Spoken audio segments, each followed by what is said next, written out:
This is a special conversation that we said we had to press record on. I'm Matt Zeigler, joined today by Jess, Bost, and Tom Morgan. Say hello, you beautiful people, you. Oh, Hello. Nice to be with you guys. All right, so unstructured conversation, but a really important one. We collectively got into this back and forth over this Robin Arzón interview with Adam Grant. And I've already said before this, if I'm mispronouncing Robin's name, she's going to hunt me down, and she's already faster and stronger than me. So I fear for that with my life, but I accept this role as hosting this conversation. The back and forth that we had and why we said we got to have this conversation and we should press record on it is over this concept she introduces to Adam Grant. I don't think he's going to fight me, that whole giver taker thing. I might have an upper hand on that one. Best self versus favorite self. And maybe at its highest level, just start me with this. Explain your interpretation of Robin Arzón's statement about what is a best self versus a favorite self, and why does it matter? Yeah. Thanks for that. And thanks for the invite to be here. And so this really struck me. I was on a walk listening to this podcast. It was recommended to me by another advisor out in the universe, Josh Turner. So thank you, Josh, for turning me onto this podcast. But as they're dialoguing, she brings up this idea of best self versus favorite self, and describes it as though the best self is like what society expects of you, and kind of how you've warranted society's expectations on yourself, and like the cultural norms, the opinions of others. It's this version of ourselves that we think is we need to be in order to be more successful, in order to be more attractive or more likable. And that hit me like a ton of bricks, because it is truly how I've oriented my life for the majority of my life, is trying to be this best version of Jess. And then she put that, just starkly against this other idea of being your favorite self, which is the version of ourselves that we enjoy being the most. And it doesn't have to stand completely in opposition to what society thinks we should be, but the seeking of it, I think, was the idea behind it that really resonated with me. This idea that we can seek after the version of ourselves that would make us feel most fulfilled, the version of ourselves that is most authentic, the version of ourselves that is happiest, and to really seek after that as most important versus seeking after this idea of what society tells us we should be as most important. Okay, so Tom, it's a really important part of this. I don't know if you know this part of the story. Robin had something very interesting, and I say this in a loving and kind way. She had something very interesting happen to her well before she had this realization. Yeah.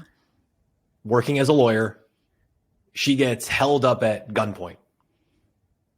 Traumatizing event. Tom, comment on how can trauma be transformative? We're going to wrap this back into that point that Jess just made. How can trauma be transformative? Well, there's the absolutely terrifying line that the definition of hell is on the day you die, you meet the person you could have become if you'd been trying hard. It's awful, isn't it? Awful. And there's the cliche about like, live every day if it were your last, and what would you be if you really put effort into it? And maybe trauma and the experience of like, wow, like I've been going the wrong way my whole life can be that pivot moment for you. But I'm not sure you can have that pivot moment by reading about it from other people, because then it just becomes another stick to beat yourself with. Nobody actually lives their life as if it was their last. And I think that can be another form of pressure, that, my God, I'm not maximizing. And then you fall back into the life hacker productivity trap. And so I'd reflect that maybe a traumatic pivot event is more worthwhile if it teaches you how to let go. That basically, oh my God, I can die tomorrow. So like, I should find something I can fall into that's really light for me, that's really easy for me, because I don't know when I'm going. So rather than kind of milking every day for what it is, it's just learning to be at ease with what is. How do you reconcile that, just between like the society expectation of what is at ease, and then your own enjoyment of what's at ease? Can you reconcile those two for yourself? Oh, for myself. Yeah.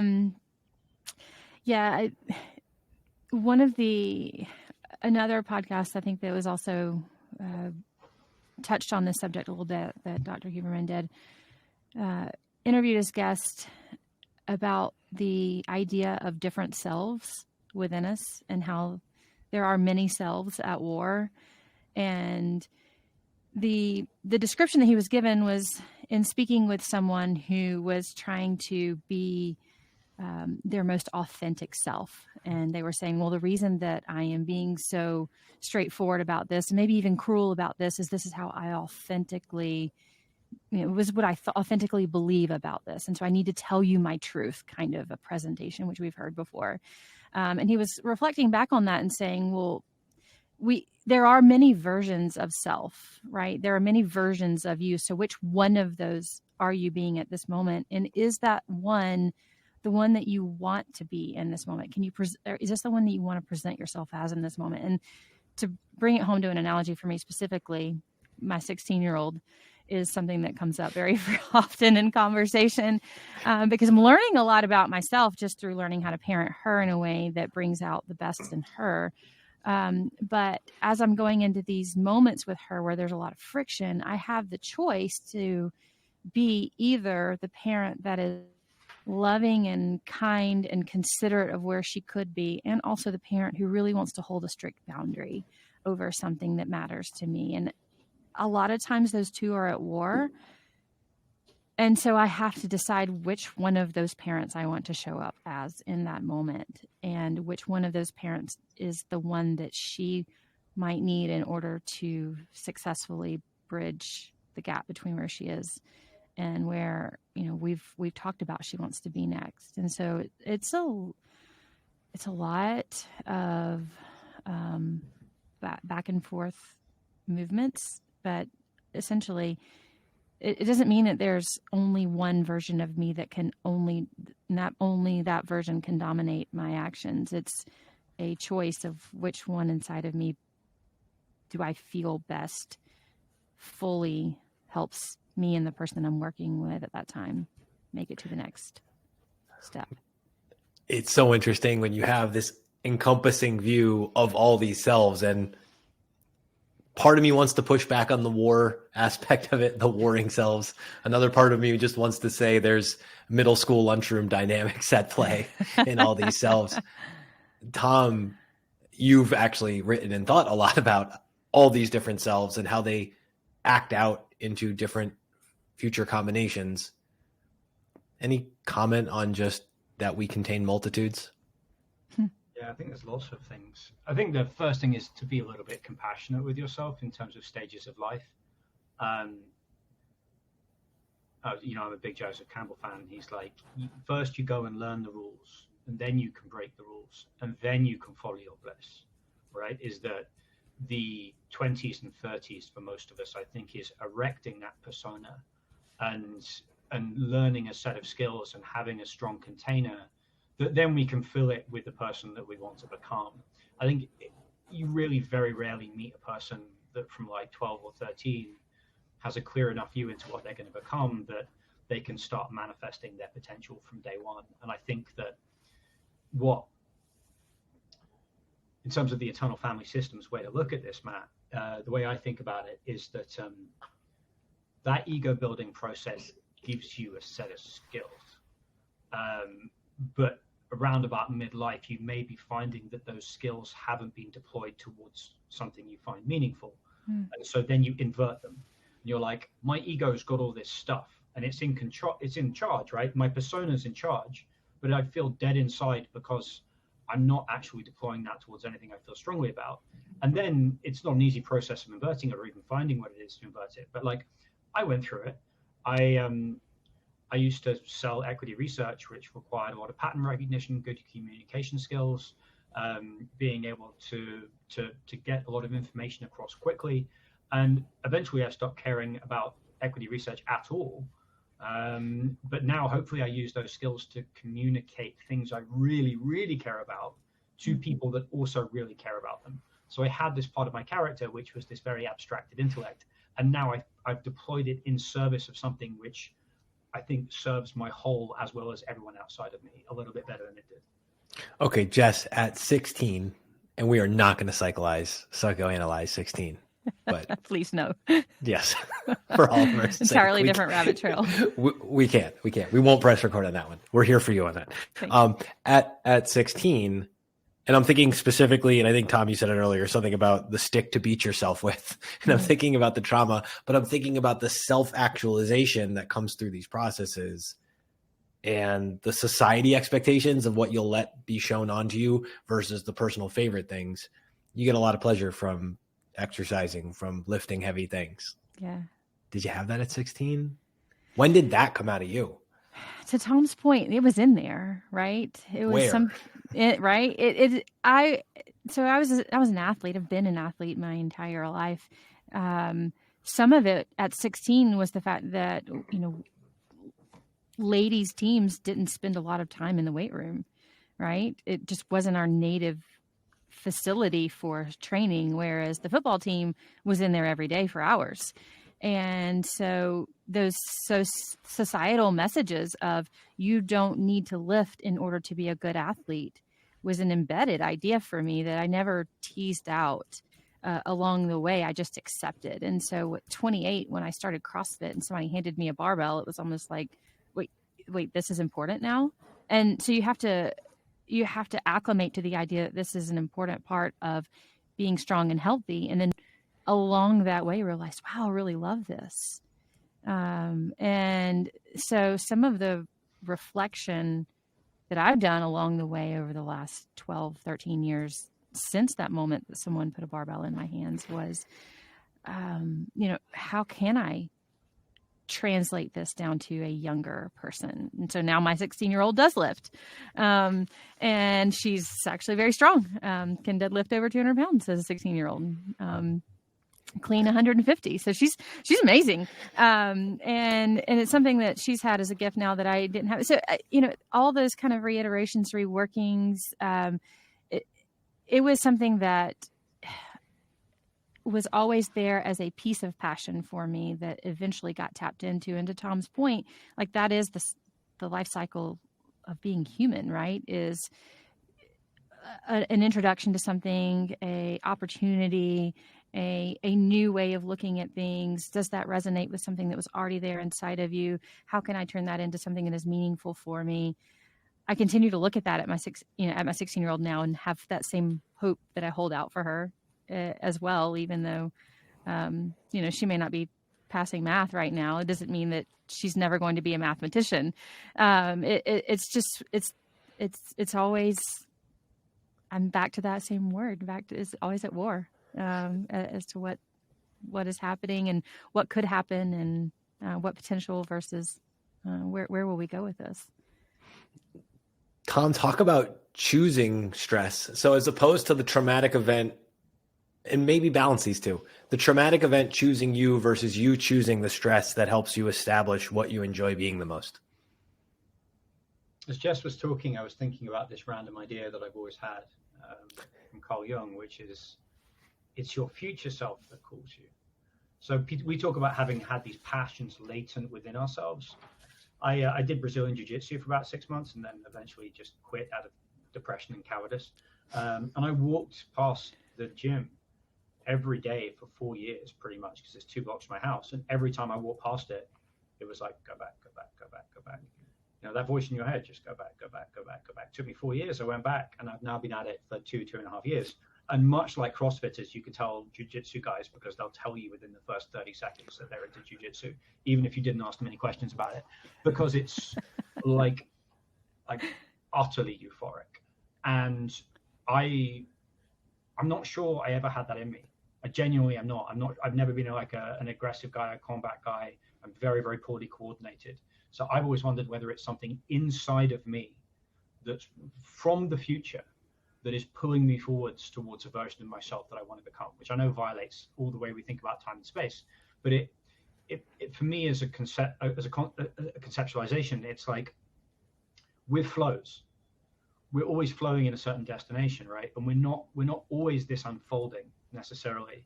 And as a result, we have permission to change, and we don't always have to look backwards to be like, was this something I enjoyed as a child? It's like, no, this is something that we might enjoy being in future. Like a future variant of me is really going to enjoy being a black belt of Brazilian Jiu-Jitsu. And maybe that is like an attractor calling me from the future. How do you say more about this for a second, though? The choosing of the resistance. So you're walking back past this place. It's saying go back, go back, go back, go back, go back. And eventually you go back. Eventually you make the choice to sign up for a class again and do that. That's a very present decision, even if you're being pulled from the future. How do you think about the choosing of accepting resistance? One of my more insightful friends told me a few years ago when he was listening to one of the more popular life hackers podcasts with me. He was like, there's a thin line between self-help and self-violence.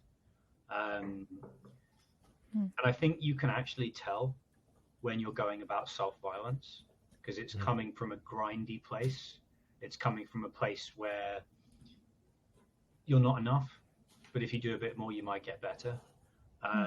And the other side is like a challenge, that it's intrinsically enjoyable. It might not be intrinsically enjoyable at the start, but you can see how it would be. It was always that way with jiu-jitsu. Like I was just like, I can see how this will be entertaining when I get good at it, and I'll let you know when I do. I think it feels qualitatively different, and I think it comes from a different part of us. And I think there's actually a really small number of things for most people. Like I think we spread ourselves too thinly in terms of the things we can be passionate about. I'm not saying you shouldn't have a lot of passions, but I think if like I'm not a meditation guy, maybe I will be a meditation guy, but telling people you're not a meditation guy is like, it's like a heresy. Like, you're like, what, you don't meditate for 20 minutes every day? What, you don't want to be enlightened? I'm like, you don't even ice bath? Come on. Great. I'm just not into it, right? Like it didn't stick with me. And like, I've now got like a much smaller group of things that stick with me that are all kind of maybe like of that genre, but they're not as effortful for me. Or if they are effortful, they're there in a very intrinsically enjoyable way rather than like self-hacking. Jess is and the war raging internal inside of you. Yes, always. Within. Thanks for telling everybody that. Yes. Oh God. Yeah. Again, I've already disclosed I have a middle school cafeteria. A war in the truest Braveheart sense is probably a lot better. Do you feel like you've narrowed down, and for yourself, like in this evolution of choosing the bar with the weights on it, like, are you consciously narrowing the pack of soldiers on the field to help you focus in on this thing that is less society telling you who has to be on that field and more Jess bravehearting those people out into position? I think the question here is, I'm going to reframe this. You can tell me whether this is the wavelength you're on as well, is have I come to terms with my own identity of myself, right? Current identity with yourself. Current identity. We're going to give you the pass on current. Yeah. Yes. Because that to me is the strongest pull, as Tom's talking about, like the strongest center of gravity that pulls in all the things that do make sense and repels all the things that don't make sense to who I am today, currently, as a person. And so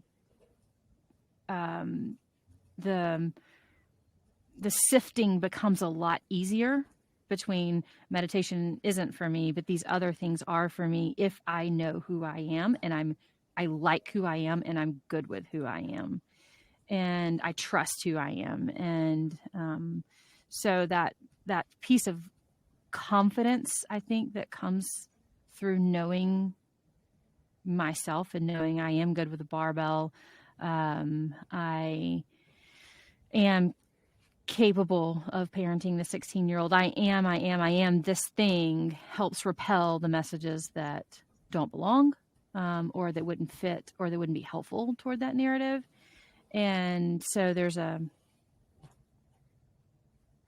yes, I think that's essential to this process, is to center and be good with and get tight on the identity of myself. And also at the same time, and here's the hard part, stay flexible, that could change. That, there might be another thing that gets introduced that is a little foreign, that doesn't necessarily seem like it fits or attracts immediately, but could be, to Tom's point, the future me saying, oh, make space for this.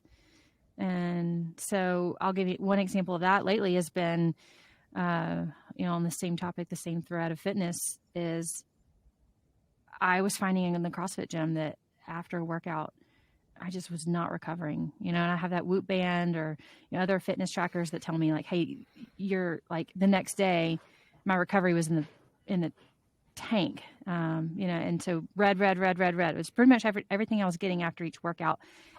I've had to make a lot of shifts. So I don't lift as heavy anymore. I don't do as intense workouts anymore. It took me 3 months to come to terms with the fact that I am a moderately slow walker right now with some low intensity, low weight intervals for strength training. Like, it is not at all what it used to be. Am I still a fit person? Am I still a healthy person? Am I still chasing fitness? Absolutely. In a totally different medium? Yes. Was that difficult to embrace? Oh, incredibly difficult to embrace.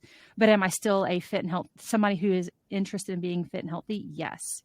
So that part of me, that kind of magnet, that who I am, that identity as a person who is fitness oriented, stayed. But the medium for which I achieved that has shifted. And that piece of the journey is something that takes an incredible amount of resilience with your identity, and knowing who you are, and knowing how to continue to find that path toward that aspect of your life that's important to you. Tom, jump in. I know you want to say something about that. There's this metaphor I like of a bacterium in a sugar solution, and the goal of any organism apparently is to get as tightly correlated with its environment as possible. So you have this bacterium in the sugar solution, and it's just swimming towards where all the sugar is, right? Because the bacteria that swims away from the sugar gets selected against, and the bacteria that just stays where it is gets selected against. So I often see life as this process of just getting increasingly sensitive to where the sugar is, and navigating yourself towards it, which means that you end up just being really efficient with where you point yourself and how much effort you put into things. So as you get older, you just pay attention to less and less things, while being like exquisitely attentive to the world around you for that sugar. So you know what the sugar tastes like, you know how to orient to it. So it's not like you're losing egoic power. You're just getting really, really good at deploying that power. And so your life, to your point, just gets narrower and narrower and narrower, but in a really satisfying way, where your interests are narrowing, but you're not getting less open to the world, which sounds a bit like a paradox, but I don't think it is. Specifically on this, because you've written about this too, those transitions can take time. There can be a lot of time for those explorations of selves and to figure out who's coming out in the lead. Do you know any of that research off the top of your head, or do you remember some of the stuff you said about how long these transitions can take? 3 years is typically how long it takes a career transition. That's how many Ibarra's work in working identity, which, if you're thinking about a career transition, that's the best I've read. It's deeply practical, unlike all the philosophical nonsense I write about. But I think part of it is, for a lot of men in particular, there's this line from Brene Brown, which is, your armor is preventing you from growing into your gifts. It's that the persona is an obstruction and has to be dissolved. And once it's dissolved, you can be open to the world and be better at taking those cues. But that dissolution process is super unpleasant, because the ego and the persona holds on for dear life, because it feels like a death, even though it's a rebirth. Jess, and I'm very curious to hear this from I guess I'm going to say like a female perspective in the sense of the societal armor that you put on. And I remember this. I remember I was not a weight room kid. I had to go in the weight room for certain things in high school, like soccer and stuff like that.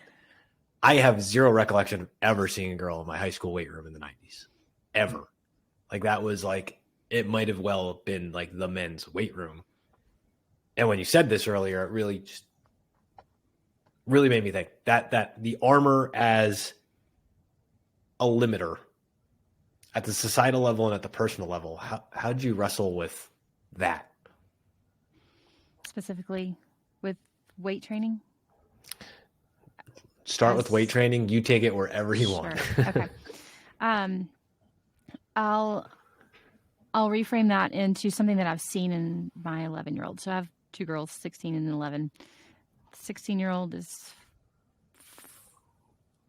fully challenging. 11-year-old is not there yet. And fully challenging to you. Fully challenging to me, fully challenging the world, fully challenging. Just is she's in that I am going to wrestle the world as if it were an alligator in my arms. So she's just taking it all on. And sidebar, I mean, she's incredibly gifted and curious and all of the wonderful things. It is difficult to parent a child like that in all the ways that it possibly could be. So 11-year-old is just not quite there yet. And so there's a lot of other things that I get to watch in her that are amusing and still at this point in time wonderful. One of the things that I've noticed recently is, so she's grown up in the gym her entire life. I've been doing CrossFit now almost 13 years. She's 11. She's been in the gym her entire life. Anytime she goes in there, whether it's for fun, whether it's with me just to hang out because I'm coaching, whether it's a competition, which she's done, she will sign up for a competition the day before, show up and win as if she has been doing, even if she's been out of the gym doing other things. Right now she's playing volleyball. She will show up, win, tell you when she's going in that she's there to beat all the boys. That's her entire motivation. Stand on top of the podium, gloat about the fact that she beat all of the boys, and walk away like fully in charge, fully aware, fully in tune with the fact that she is just great at CrossFit, whether she is or not. She's just, her persona, her ego, her identity about it is, this is the place that I own. I own this gym. She walks in like she owns it. She gets the things that she needs. She sets herself up. She's owning a space. So interesting. She started volleyball this past year. Brand new to the sport. I've never been in volleyball. I don't have any context or any guidance I can give her there. She looks like an absolute fish out of water in the gym. She does not own the space. She has so little confidence. The way that she even shows up on the court, the way that I watch her move her body around in space, looks like somebody gave her a mermaid tail, and she's just trying to figure all this world out without legs. Like wrestling mermaids, very different than wrestling crocodiles. Very different. I've been told. Yeah. She is. I mean, it's just so interesting to watch, and I have realized that for her, this non-native space, this new space, this completely foreign space for her, has completely shifted her idea of whether or not she can be good in it.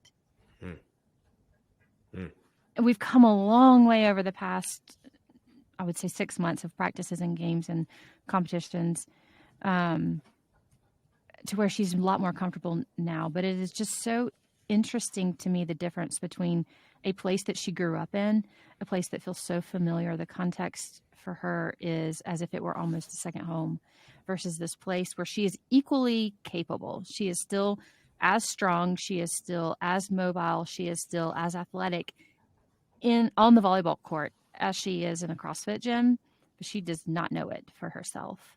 And to me, that journey of her figuring out that she can be has taken a lot longer than I expected it to. And I think that can be just mapped over to how I have felt as a woman in this space. And we'll call it financial services. Like, it's it's new to me. I didn't start it until I was 34. I started CrossFit at 28, so it took me a while in that same space. I'm telling people, like teaching people how to do a muscle up before I could do a muscle up felt incredibly challenging at first. But even now, if I can't string together muscle ups, I don't have a problem teaching them that, because I've had some time under tension with that, put the reps in of coaching. I felt the same way in financial services coming into it, which was, this is not my native space.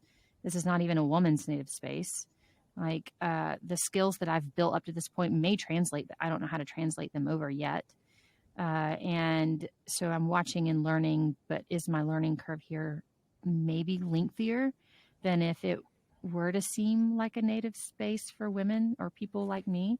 Then potentially yes. And so I don't want to speak for all women, but for me, that's definitely been an experience that I've wrestled with a bit, pushed through, found areas where I could thrive, and then also definitely noticed areas where there have been more barriers to learning and growing than I would have liked, and had to kind of deal with that as well. So, yeah.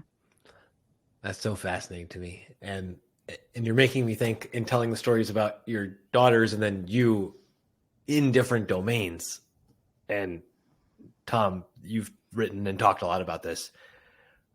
Learning and mentors, the roles that mentors play in these different phases of life.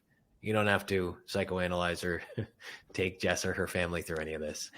But what can you tell us about what role mentors play in different life phases around these transitions, whether the resistance is choosing us or we're choosing it proactively? Well, I think one really important way to reflect what Jess just said is that you can't date all the boys, you can't date all the girls. And maybe a mentor sees something in you that you don't see in yourself that's actually real. Like a bad mentor is just going to force you, or like a bad dad is just going to force you to do the thing that they loved because they loved it, right? But Michael Phelps and Eliud Kipchoge are not physiologically the same. Michael Phelps is uniquely structured for swimming, and Eliud Kipchoge is uniquely structured for marathon. Now, they both trained to an incomprehensible level to maximize those gifts, but they had a niche advantage. And so I think niche selection in life is unbelievably important, and parents in particular can help people find those niches, because you can really pick the wrong ones, right? And you can spend your life in the wrong ones. And I don't know, like that worries me. Like I genuinely don't know how much freedom you have.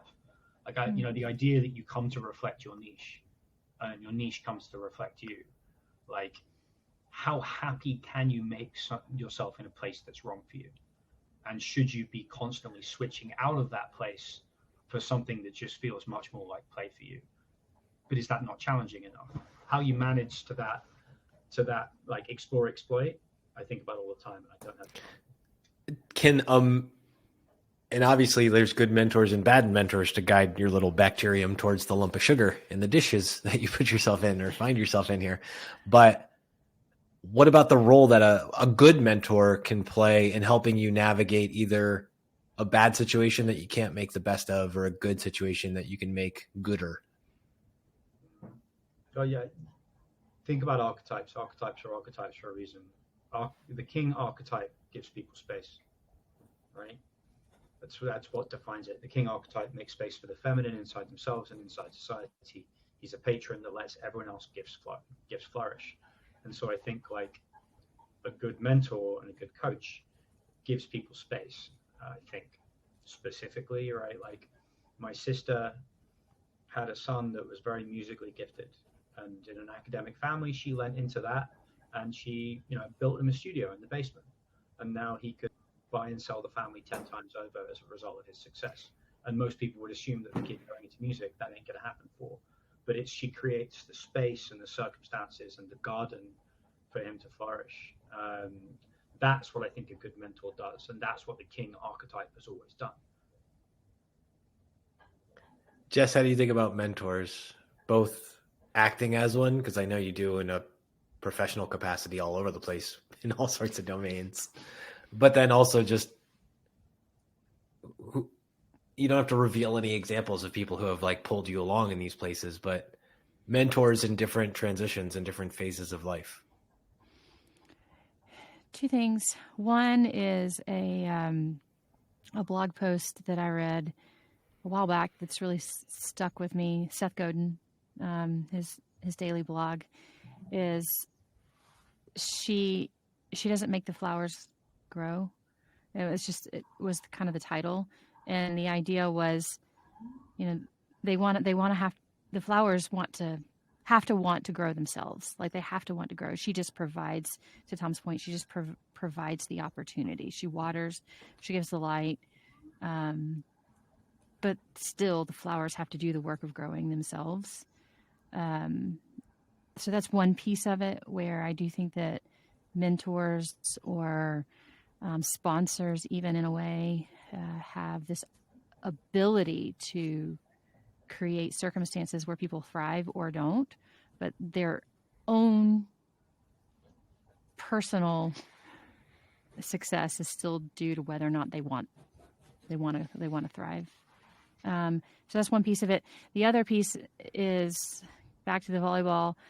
Something that happened this past weekend at a tournament. My daughter's team played another team that ended up in the final game missing one player that they had in the original game. And they got beat handily in the first game by this full team. And then the team at the end they were with the player that they were missing, they beat them handily. So it was like an almost reversal, just based on the presence of this one player on the team. And we were having a separate discussion about the coaching and blah, blah, blah. And I asked her, I reflected back to her, I said, did the coaching change from the first game to the last game? Were there different coaches for that team? And she said, no. And I said, so what did change? And they said, well, the players changed. I said, oh, so it wasn't the coaching that was good or bad that determined the outcome of the game, because the coaches were the same first game to last game.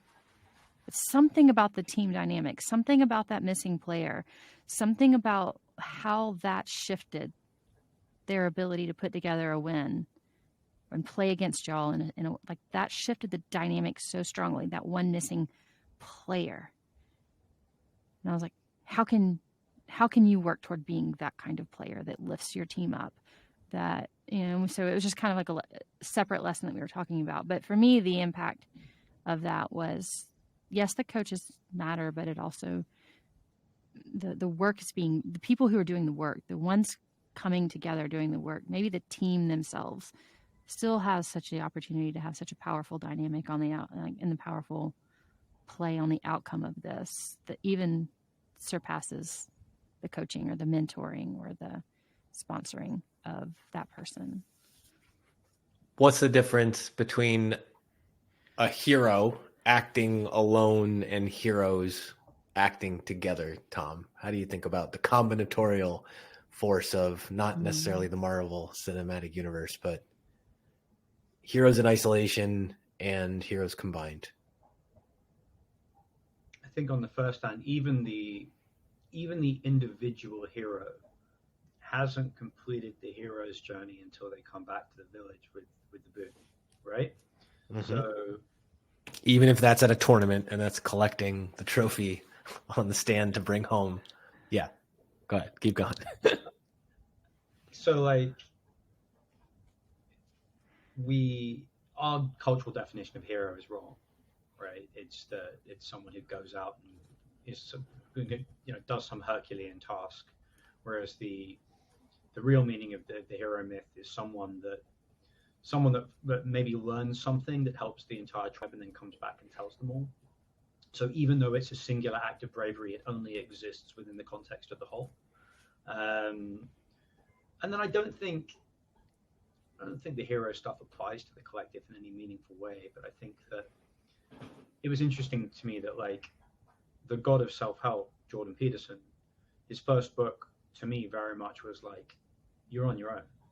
And then he went through this medically induced coma for 9 days and a full death and rebirth experience. And at one point it looked like he was going to come out with this total change of philosophy, which I don't think it's happened.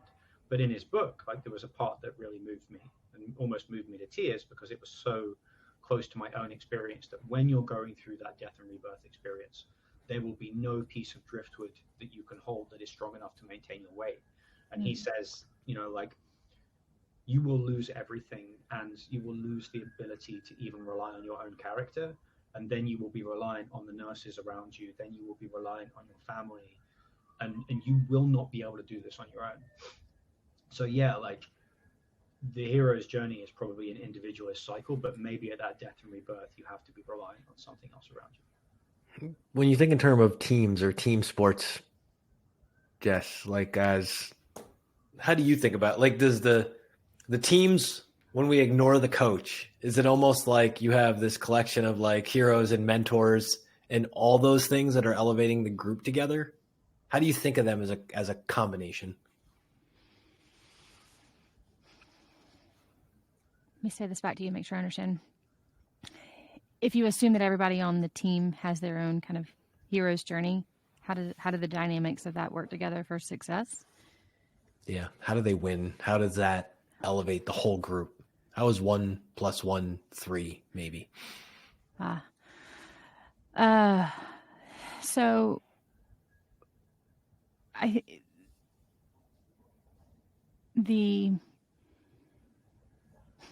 really what we're looking at here, right, is sociology versus psychology, maybe. Take a sec. It's an idea of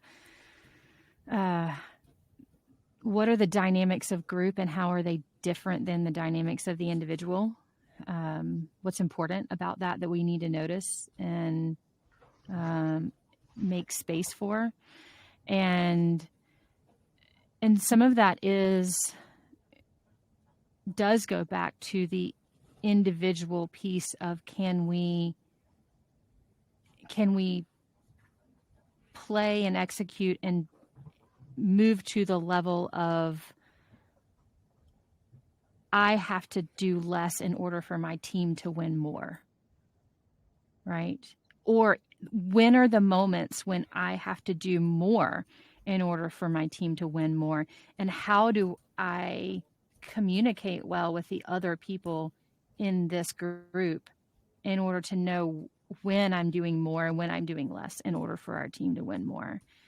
In the context of a team, that comes down to communication for the most part, and an abundance of communication, different styles of communication, a willingness to make mistakes, and a trust that when you do, the other people in the group are not looking to punish your mistake, but looking to pick up for the slack, which means they also love the win of the team more than they hate the mistake of the individual.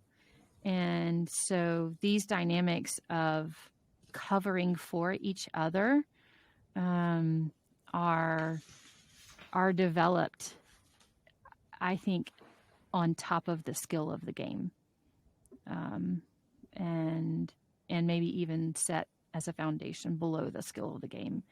But it's different. It's different, right, than just being able to hit a ball over a net versus the ball's coming at us and it's right in between me and this other player. How do we know whose ball that is?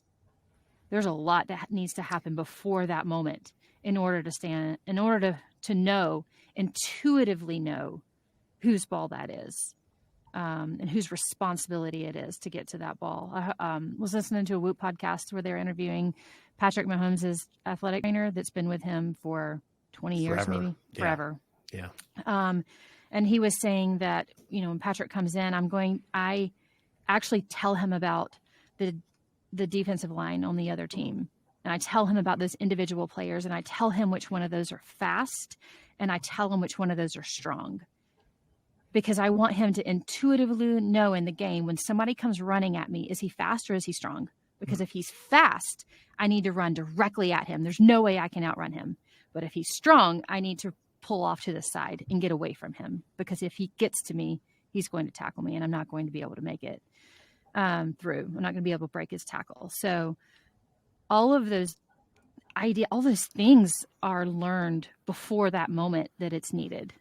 And to me, that is probably one of the most important pieces of working within a society, is knowing each other and knowing them well and communicating and building all those little tiny networks ahead of the moment that it's needed.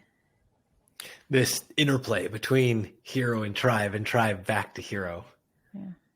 Tom, any other insights inside that relationship? That's so fascinating. One of my friends is a merchant banker and like a Sufi mystic, which is a lovely combination. And he told me that in his religion, 1 + 1 always equals 3. Because there's you, there's me, and there's the relationship between us. And what is that made of? And how good is that signal? And I think that I can't work out whether this is profound or obvious, but like, how in the great tradition of self-help, is it profound or obvious? Maybe I can make it sound more sophisticated than it is. But it's how good that third thing is will define how well you work together. And like, you know, you talk about Patrick Mahomes and his trainer having been working together for that long, and look at teams who've been playing together for that long, is that they have a perfect theory of mind of each other, that Jess knows exactly what Tom's going to do, and when he moves his body this way, and it's all unconsciously held. So like, I think that's important. And I guess the so what of that would be, that's why it's so important to be really open with people, so they can get an accurate theory of mind of you as quickly as possible, right? Mm-hmm. If you're all front, they'll never be able to work out what you're thinking, and it'll be very hard to work with you. Whereas if you're like, these are my strengths, these are my weaknesses, these are my weird foibles, people can get a much better read on your theory of mind, as long as you're willing to be genuine about what that is. Yeah. Then you're accurately building that combination, that you and me. Yeah. Which is why Google said that psychological safety was the number one thing with the ineffective teams, because that basically people knew that if they exposed themselves, they wouldn't get exploited within a professional context, which I wish I could say that was the same in a lot of other places, but it's not. Sorry, Matt. No, that was...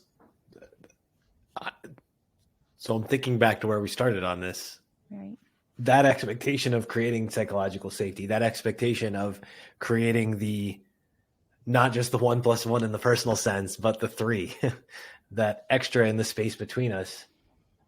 Just take me back to like the society expectation on you. How much of that do you let come in to define the space between us versus how much do you have to go out and define yourself? Good. In an ideal and perfect world, the things that you let in are the things that you're willing to attach to you, or that are magnetized by your identity of yourself, right? So those things that you let in, if it could be helpful toward being someone, let's say take it back to the CrossFit example. As I started to lift weights, I learned that I loved it. There was a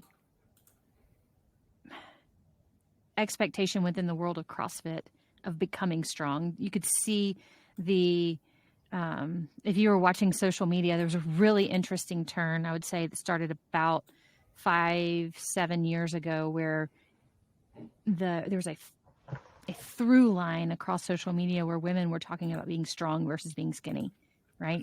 So it was like we completely flipped this, in some ways, this idea on its head. It was still attached to body image. So there's a whole undercurrent that this didn't come from Mahomes' coach, right? This isn't part of the fast strong thing. This is not. We got clearing his name. We'll break that line. This is just through the development of CrossFit as a sport and the projection of these incredibly strong females on the main stage of CrossFit and ESPN, and like, wow, women can do that with their bodies. That's even a thing. That's even possible. And you started to see this social shift of women chasing strength as opposed to chasing skinny. And so for me, I was pulled along with that to some degree of like, I can be stronger. I want to be stronger. And there was a piece of that I allowed in because it identified with something that was meaningful to me, which was I'd spent my entire life trying to be skinny and not able to, in my mind, successfully fulfill that idea. But, oh, wait a minute, I can be strong. I can be strong. I can chase that.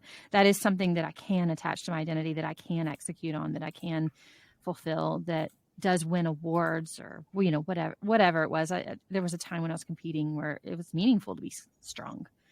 And so that piece that I let in, that I pulled into the center of me, was truly who I was. And also there was this message from the outside saying that women should be that. So for me, it was kind of this perfect like match in that moment, of something that society said versus something that I already wanted to be, and everything that was being taught around the idea of being strong was meaningful to me. So in that way, it was my favorite self, and it was an idea of best self being projected by society. Those two things aligned within me, and it was fine. I had no tension with that for myself. But going back to the prior to that, when all the messages from society were women need to be skinny and this size and blah, blah, blah, and it did not align with me, or even there was really no way for me to accomplish that with the body structure that I am. There was always tension between those two things, and I always felt it. Whereas to that point, if I could have released that prior to that moment and focused on fitness and health, which has been a journey even since being strong, right? Yeah. Then I could have been more at one and more at peace with who I am, which was always eventually the person, to Tom's point, the future person pulling me forward was the one that wanted to be fit, the one that wanted to be healthy.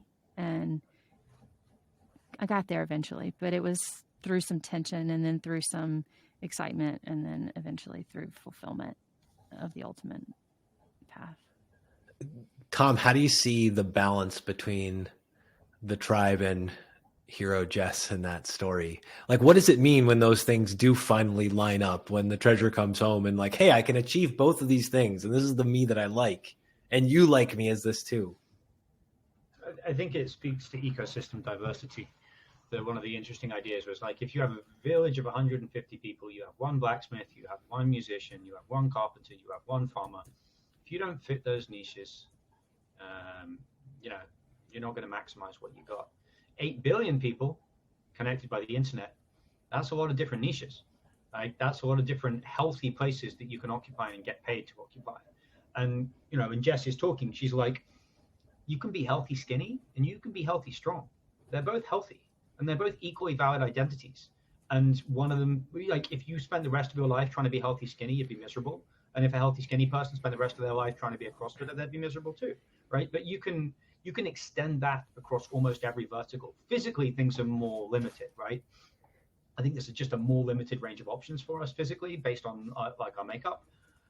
Mentally, there's probably a limitation on that as well, but it's like you now have more options cognitively, because there's more places that you can go cognitively, digitally. And that is a sign of a super healthy system. And a super unhealthy system is like, everybody's got to have this BMI. Any system that optimizes for a lack of diversity gets incredibly fragile incredibly quickly. Ooh, that's a great line. Well, me and my wife went to New Zealand on our honeymoon, and we went hiking for 3 days, and we didn't hear a single bird. And we asked why, and the guide said the Brits, introduced goats, like the little rodents. I'm glad this wasn't a personal attack on you, Tom. I got nervous for a second. When you get into the Australia and New Zealand, everything's a personal attack on the British tribe. And they killed everything. They killed all the birds. And New Zealand was predominantly a bird-based culture, and one species killed everything. And that makes it an incredibly fragile ecosystem. And there was just one thing there. I want to go back through some of these notes that I made while we were talking, and I'm going to just throw a finger up or whatever and comment on this as we go. But it's just so interesting. We started off just talking about this difference between best self and favorite self, and what society expects of you. versus what you enjoy being the most. And inside of that, we're trying to bring these into some form of harmony, into some sort of like ecosystem or structure where we're okay. The power of trauma and transformation, and how the past is your experience as you lived. But Tom, you had this beautiful way of talking about the future that's pulling us towards it. I made a little note. It was really interesting to me that Jess, you explained the barbell that I hold in my hands, while Tom specifically referred to the stick that you beat yourself with. I think those are the same thing. Not positive, but I'm pretty sure. We talked about the difference between the many selves that are at war and how that changes over time. I think that connection between, Jess, what you explained is the many selves at war, and Tom, what you explained as in Campbell's sense, like you learn the rules, then you break the rules, then you choose to follow your bliss after this. And we repeat that cycle over and over again. We talked about going into the weight room, both the literal one and the societal one, and the personal weights that we're called to lift, in the young sense, the weights that call us. Tom, you had the line about, and attribute this if you can, the thin line between self-help and self-violence. I think you said that. Do you know who said that? Yeah, it was my buddy John. Credit to Tom's buddy John. Smart guy. Because that is a profound Great. line.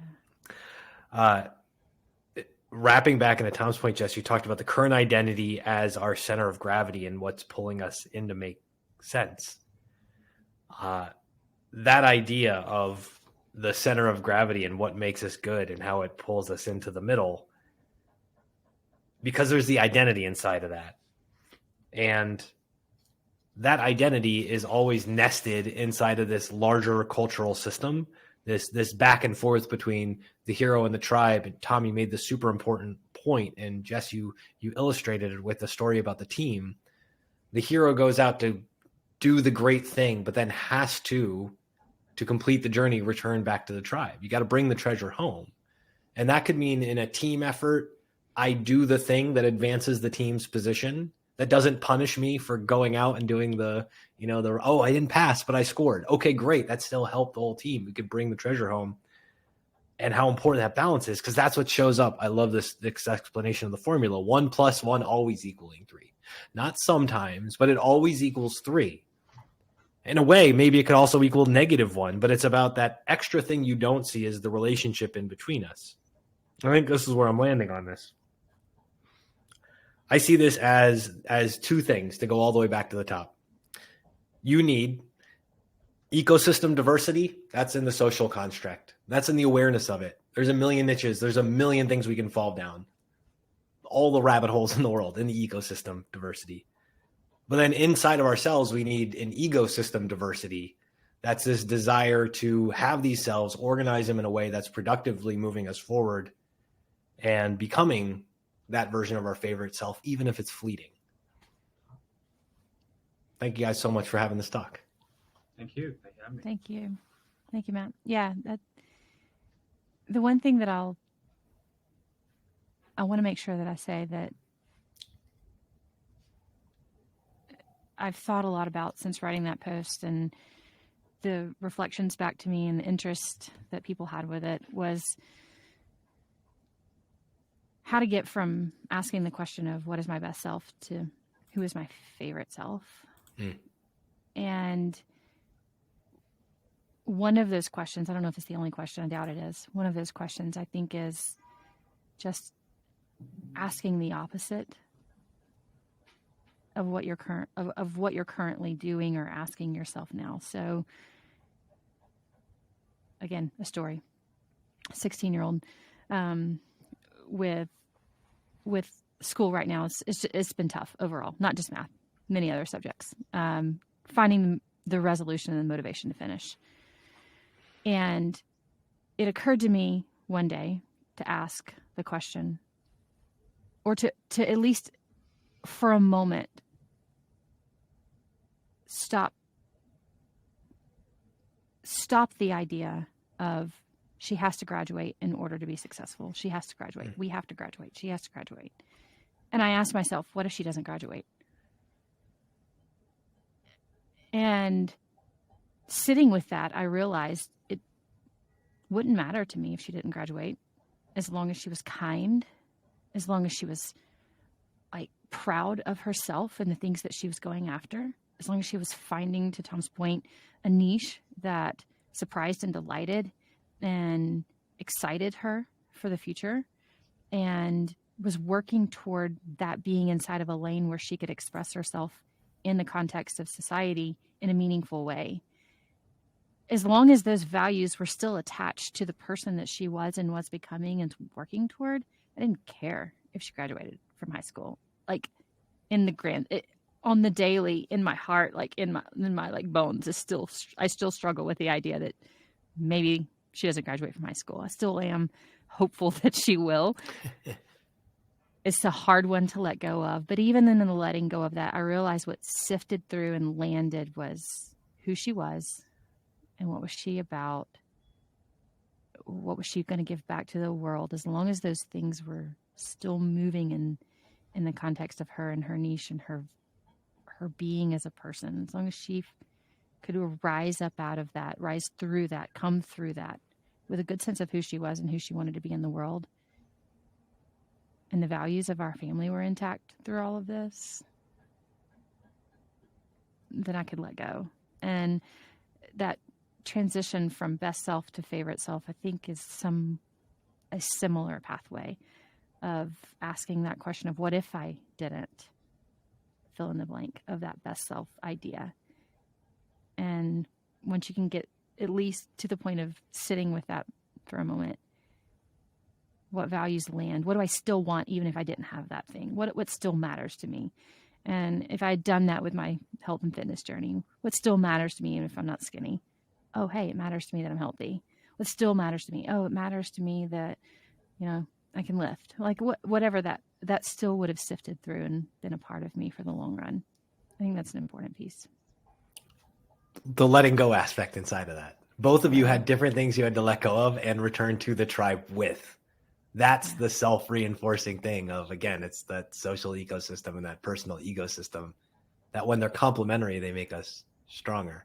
Yeah. Do you guys know the Mahomes Cheatham, I never know how to say his name, story from when they're in 7th grade? Mm-mm. I don't. So you do. Oh, this is wild. So there's a great story. It was, I forget which thing is. I can give you links to it because it's so cool. So, like, picture 2 7th graders, like from, I think, crosstown, so like not in the same school at this point. And it's literally like it's a pitching duel. Like they're both pitching and hitting their team to victory in this game. And it's finally like, I think it's Mahomes is pitching to Cheatham, and basically it's like it's a 14 pitch endeavor, like foul every single time. Like finally flies out, and both kids just like evil eye stare each other down. And like the coaches and the parents are all like nail biting, like just what did we just see? These kids are way too intense. So then they're both at what's going to become the school team tryout for football. And they're both on the field throwing. And after each toss of the ball, these kids who like clearly should have this rivalry, who's going to get to be the quarterback, every throw, the other one's like, nice one to the other one. Just back and forth. And the coach who's in this interview has this part where like they're at this for hours or whatever. And he's like, both these kids are Division I potential. And I just watched them high five each other and walk off this field. And it's this idea of you have to find your people who are going to make you stronger. Keep them around you. Keep lifting them up too. But that's the tribe we have to keep coming back to. You're showing that with your family. Tom, you're showing that in your work and the people you surround yourself. It's a noble pursuit. Thank you. Thanks, Tom. Thank you, Matt.